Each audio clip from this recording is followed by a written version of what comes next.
गीतावली में संपन्न हुआ। पार्वती जी ने आशीष दिया और कल से रंगभूमि का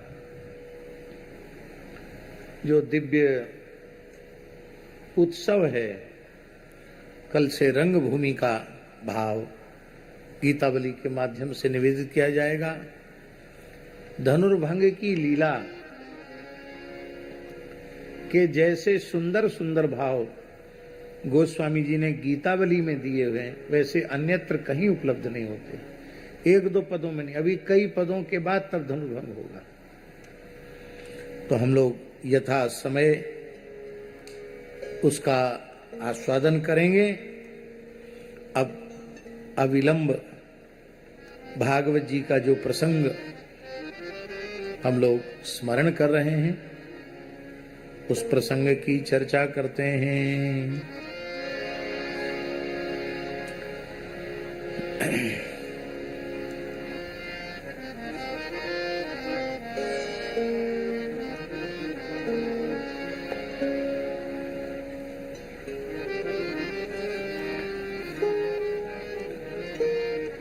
आज जो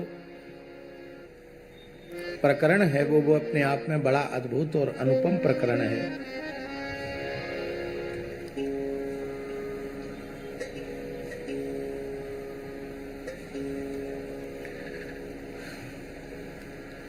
वृंदावन में वर्षा और शरद ऋतु का वर्णन, ये 20वां अध्याय है।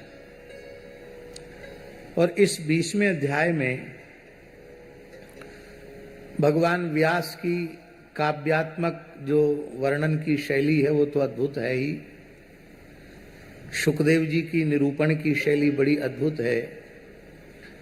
यह अध्याय इतना महत्वपूर्ण है कि इसके भावों पर गोस्वामी तुलसीदास जी महाराज इतने अधिक रीझ गए कि श्रीमद् भागवत का वर्षा ऋतु वर्णन पढ़ लीजिए और श्री रामचरित मानस का वर्षा ऋतु वर्णन पढ़ लीजिए, दोनों एक हैं।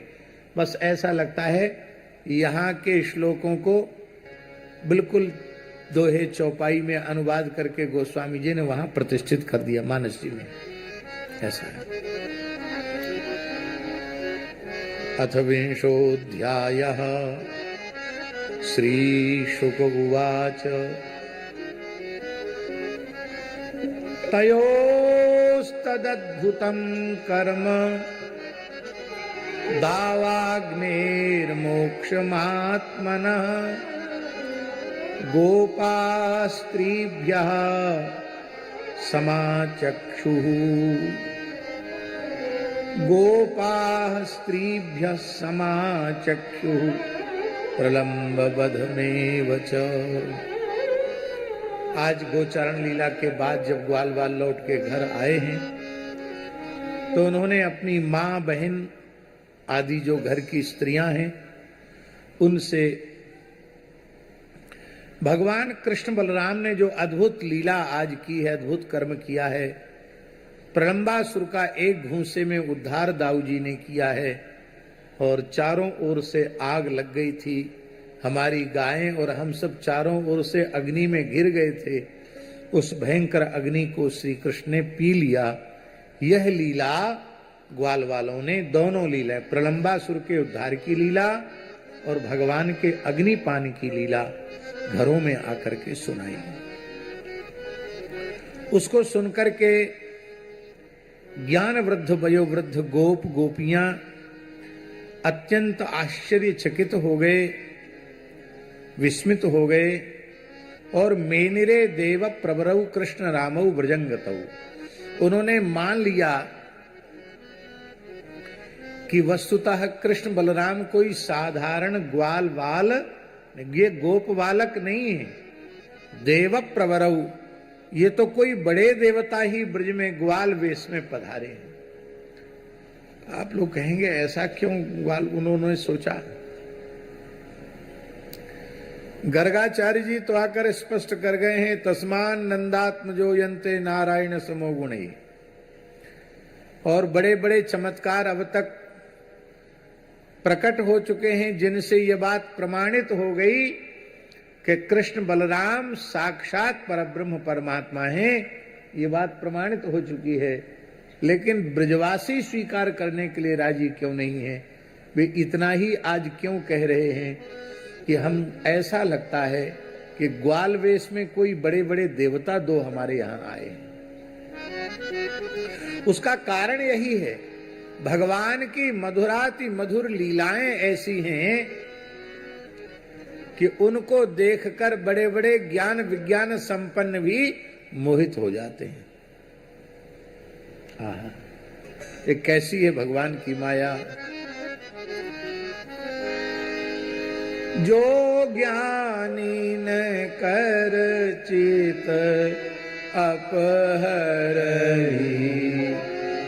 बरियाई विमोह बस करई, बरियाई विमोह बस करई।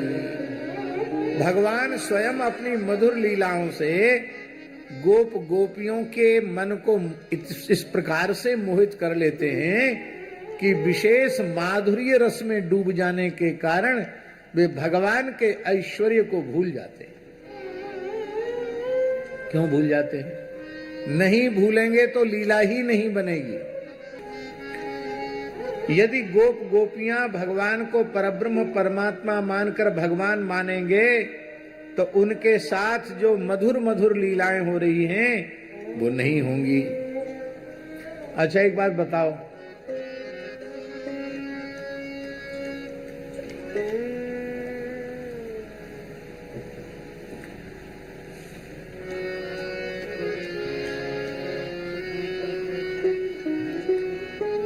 परब्रह्म परमात्मा को कोई ये लालच दे सकता है? क्या लालच? कि तू गैया चरा के ला तो हम तुम्हें माखन रोटी देंगे। क्या भगवान के घर में खाने को नहीं है? 9 लाख गैया तो दूध देवे वाली है।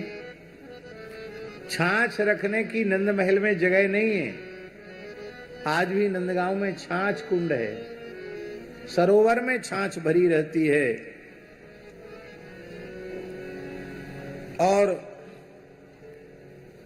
गोपी कहती है, कोई माखन रोटी दे दूंगी, चरायला मेरी गैया।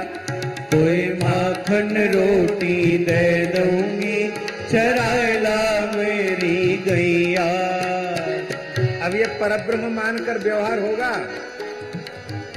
बिल्कुल भूल गई है कि ये परमात्मा है। तो ये माखन रोटी दे दूंगी, चरायला मेरी गैया। हाँ, कोई माखन रोटी दे दूंगी, चरायला मेरी गैया।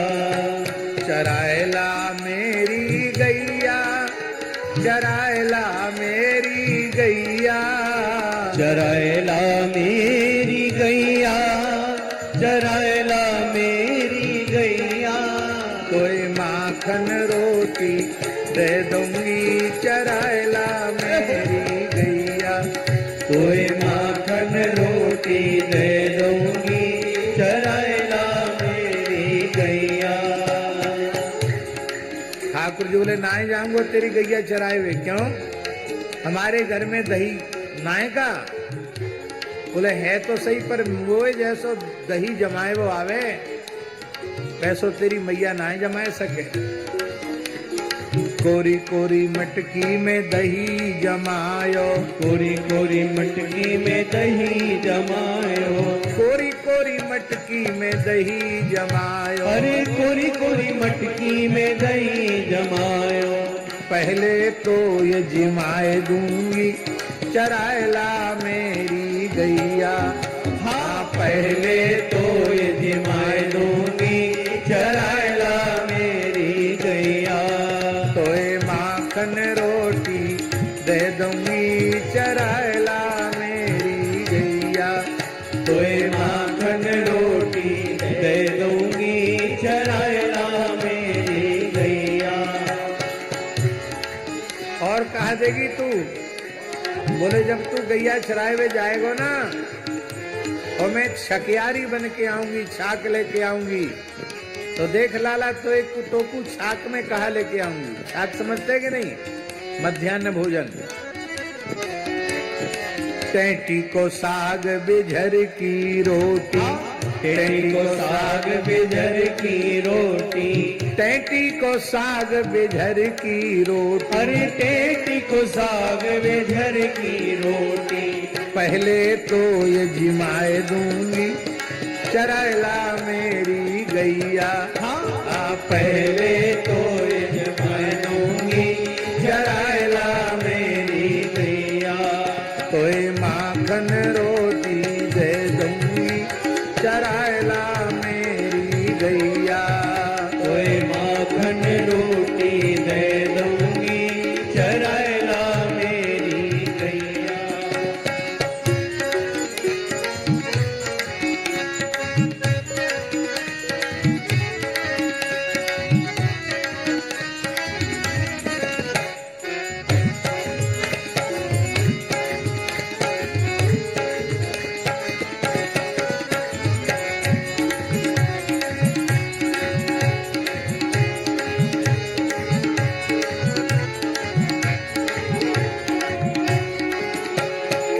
और लाला तू हमारी गैया चरायला तो और कहा दूंगी तो को, बोले तेरी बांसुरी ऐसे ही है, हरे बांस की डंडी है, हरे बांस की जो बांसुरिया, हरे बांस की जो बांसुरिया, हरे बांस की जो बांसुरिया, अरे हरे बांस की जो बांसुरिया।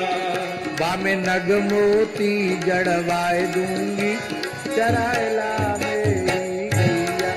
बामे नग मोती जड़वाए दूंगी, चरायला मेरी गैया। तोय माखन रोटी दे दूंगी, चरायला मेरी गैया।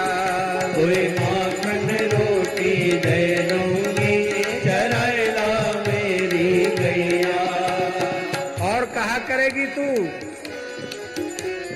चंद्र सखी भज बाल कृष्ण छवि, चंद्र सखी भज बाल कृष्ण छवि। हाँ चंद्र सखी भज बाल कृष्ण छवि, अरे चंद्र सखी भज बाल कृष्ण छवि। तोय नैनन बीच बसाए लूंगी, चरायला मेरी गैया। हाँ, तोय नैनन बीच बसाए लूंगी, चरायला मेरी गैया। तोय माखन रोटी दे दूंगी, चरायला मेरी गैया। तोय माखन रोटी दे दूंगी, चरायला मेरी गैया। चरायला मेरी गैया, चरायला मेरी गैया। चरायला मेरी गैया, चरायला मेरी गैया। तोय माखन रोटी दे दूंगी, चरायला मेरी गैया।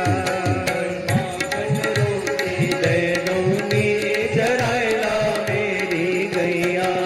तोय माखन रोटी दे दूंगी, चरायला मेरी गैया। तोय माखन रोटी दे दूंगी, चरायला मेरी गैया। संपूर्ण वृंदावन की भूमि रत्नमयी, मणिमयी, चिन्मयी है।